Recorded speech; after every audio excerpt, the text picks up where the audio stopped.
कुशवाहा ने कहा कि मुख्यमंत्री नीतीश कुमार विपक्षी एकता को लेकर जो मुहिम चला रहे हैं उसका कोई खास असर देखने को नहीं मिल रहा है। अभी तक की जो स्थिति है उसमें विपक्ष अलग अलग है।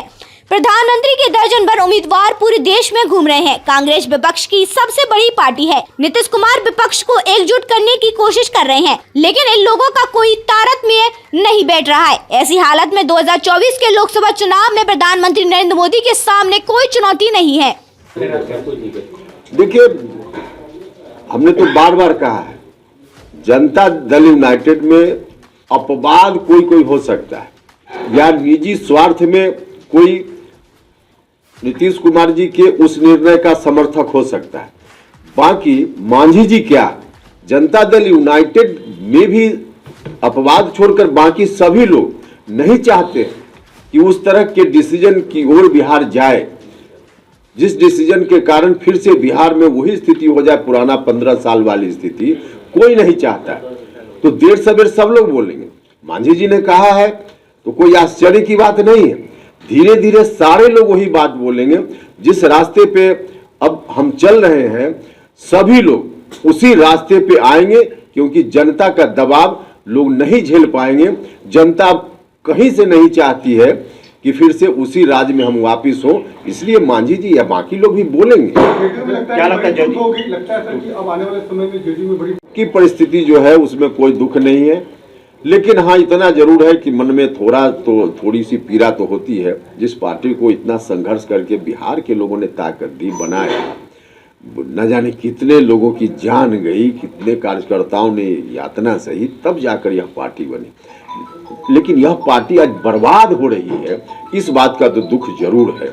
और यह पार्टी अगर मजबूती से काम करती होती, जिस मकसद से पार्टी बनी थी उस मकसद से पार्टी अगर काम करती होती तो आज यह नौबत नहीं आती।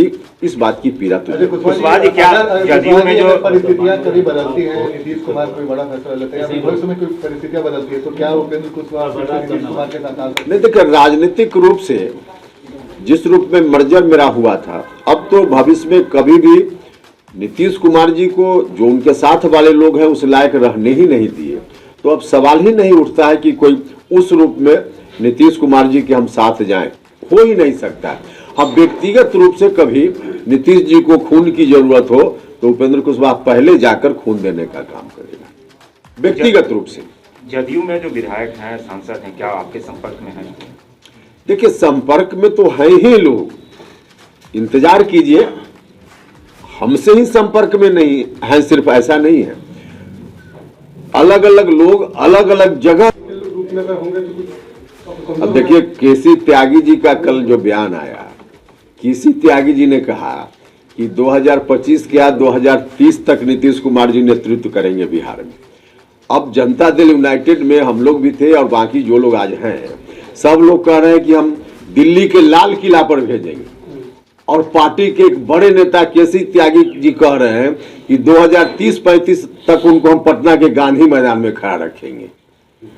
अब बताइए, वर्कर कह रहा है कि हम दिल्ली के लाल किला पर भेजेंगे और पार्टी का बड़ा नेता कह रहा है कि पटना के गांधी मैदान में हम अगला 10 साल तक उनको खड़ा रखेंगे। अब क्या हो रहा है देखिए ना, यही तो। आपको क्या लगता है नीतीश कुमार छोड़ेंगे 25 के बाद भी? देखिए, छोड़ेंगे और पकड़ेंगे जैसा मामला अब नीतीश जी जाने। जनता जो निर्णय करती है वही निर्णय होता है, वो किसी के छोड़ने और पकड़ने से थोड़े होता है। पकड़ के रखना हो अपनी मर्जी से कि हम नहीं छोड़ेंगे, तो आदमी जीवन की अंतिम सांस तक नहीं छोड़ेगा। इसलिए जनता चाहेगी वह होगा ना। क्या आप यात्रा चलिए ठीक है, चलिए ठीक है, चलिए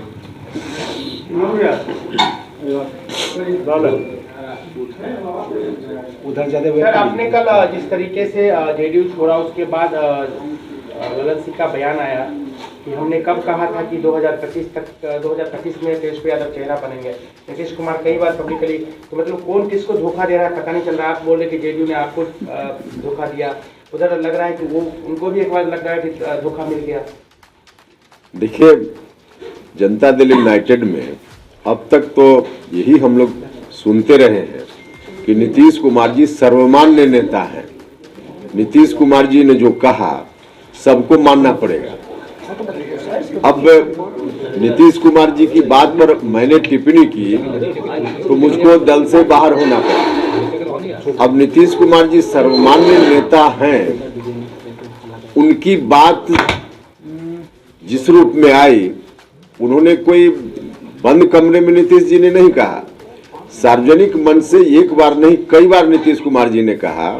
यहां तक कि महागठबंधन विधानमंडल दल की बैठक में उन्होंने बजाबता तमाम विधायकों के सामने घोषणा की कि अगला अब तेजस्वी यादव के हाथ। तो क्या आप उसका समर्थन करेंगे?